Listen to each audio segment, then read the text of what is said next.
Sud Radio, Osez investir, Thomas Binet. Bonjour Thomas. Bonjour Jean-Marie. Que faire de votre argent? Où le placer? Comment le placer? On va en parler aujourd'hui au programme. Le conseil de la semaine, est-ce qu'on peut cumuler les aides à la rénovation énergétique? Ensuite, on va recevoir comme invité Jérôme Russac, président de LEA Finance, cabinet de gestion de patrimoine, afin de savoir ce qu'il faut faire avant la fin de l'année. On s'en rapproche pour réduire ses impôts. Et ensuite, le coin de l'expert avec Guy Marty, notre expert en gestion de patrimoine et fondateur de pierrepapier.fr. On va parler de société civile de placement immobilier, dit autrement SCPI. Tout de suite, c'est parti.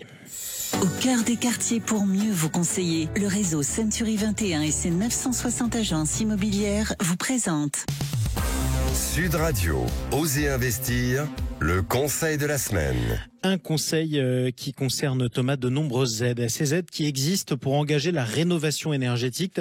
Alors, est-ce qu'une question se pose, notamment, peut-on les cumuler? Alors en théorie, Jean-Marie, oui, on peut cumuler les aides de l'État avec MaPrimeRénov', de profiter de l'éco-prêt à taux zéro et d'obtenir des certificats d'économie d'énergie.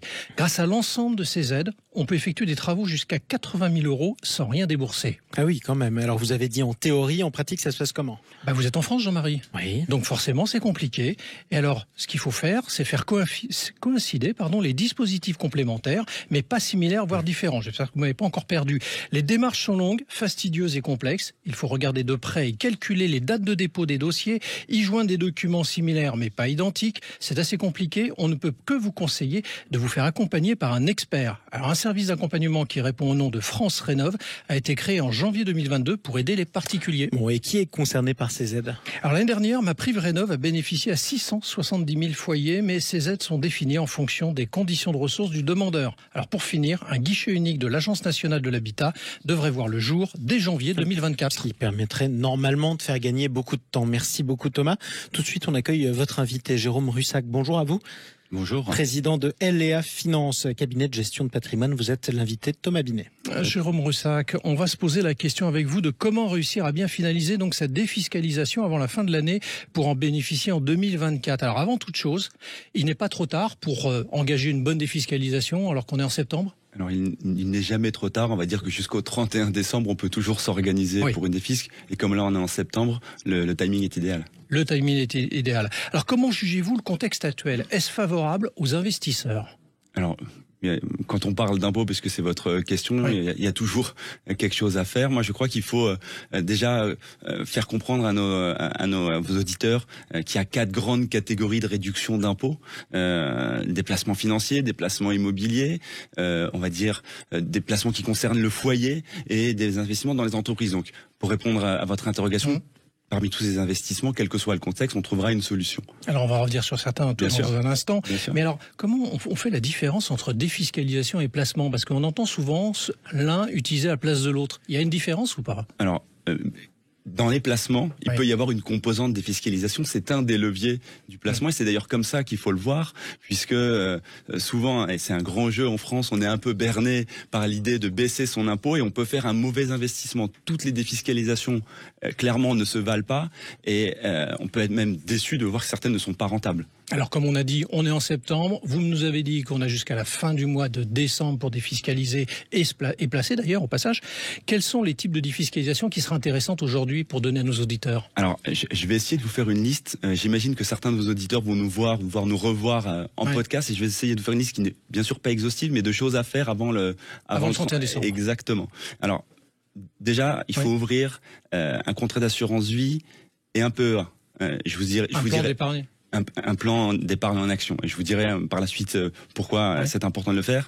Pour ceux qui ne l'ont pas fait, je les inciterai à ouvrir et à alimenter un PER. Ça, c'est très important. Un plan d'épargne retraite. Un plan d'épargne retraite. Pardonnez-moi pour les abréviations. Je suis là pour ça. Je n'en dirai plus.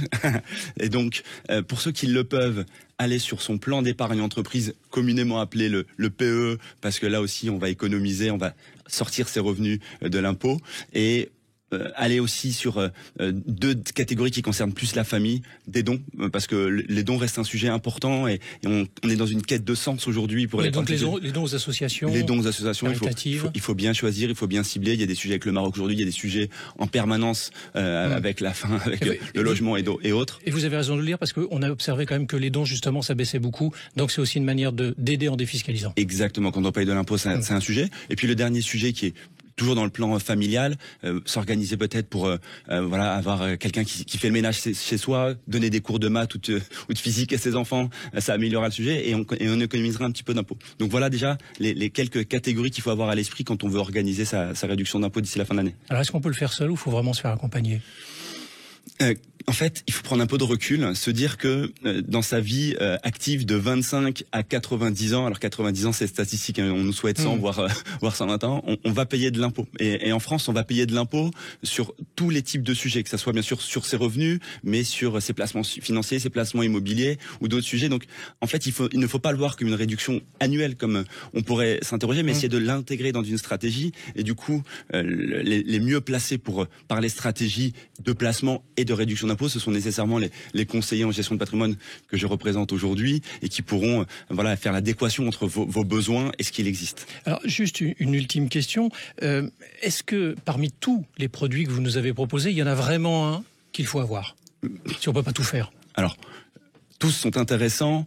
Je dirais que le PER reste aujourd'hui au-dessus de la mêlée parce que il permet le plan d'épargne retraite. Voilà, on sait que on a 2 ans de plus et c'est passé depuis septembre. On a 2 ans de plus à faire. Donc mettre à profit ces 2 ans de plus pour créer du patrimoine et de la rente complémentaire avec un peu moins d'impôts.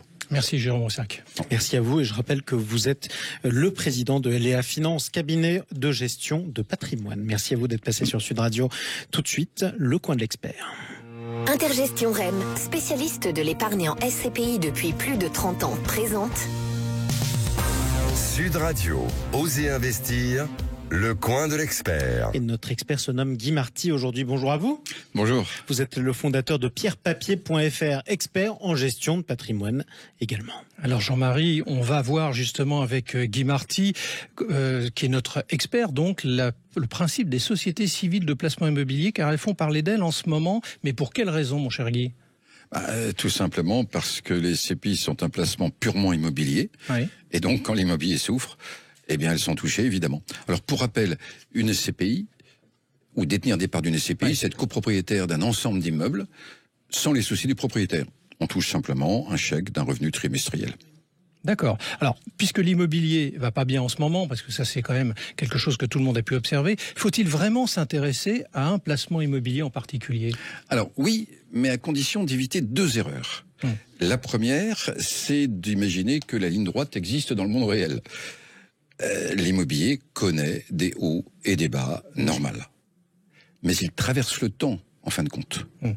Donc, quand tout le monde s'inquiète à son sujet, voilà sans doute un assez bon moment pour investir. Vous avez dit qu'il y avait une deuxième erreur qu'il faut éviter, c'est laquelle ? Eh oui, la deuxième erreur, c'est de penser que les SCPI sont réservés aux gens qui ont des revenus élevés ou qui ont déjà accumulé de l'épargne. En fait, les SCPI ont pour caractéristique principale de rendre le placement immobilier accessible à toutes les bourses. On a tendance à l'oublier.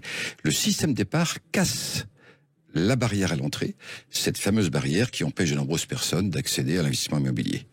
Cela fait des SCPI un placement pour les jeunes, mais aussi pour tous ceux ou toutes celles qui n'ont pas encore réussi à épargner assez pour l'avenir. Mais alors du coup, en pratique, très concrètement, ça se passe comment ? Eh bien, on peut faire un placement immobilier avec aussi peu que 100 € par mois. Certaines SCPI ouvrent même à partir de 25 € par mois. Or, une épargne mensuelle régulière est extraordinairement efficace. On installe un virement au début de mois et on oublie. Avec le temps, cette méthode indolore permet d'accumuler, ce qu'on ne ferait pas s'il fallait attendre qu'à la fin du mois, il reste de l'argent. Car vous l'avez peut-être remarqué, à la fin du mois, il n'en reste jamais.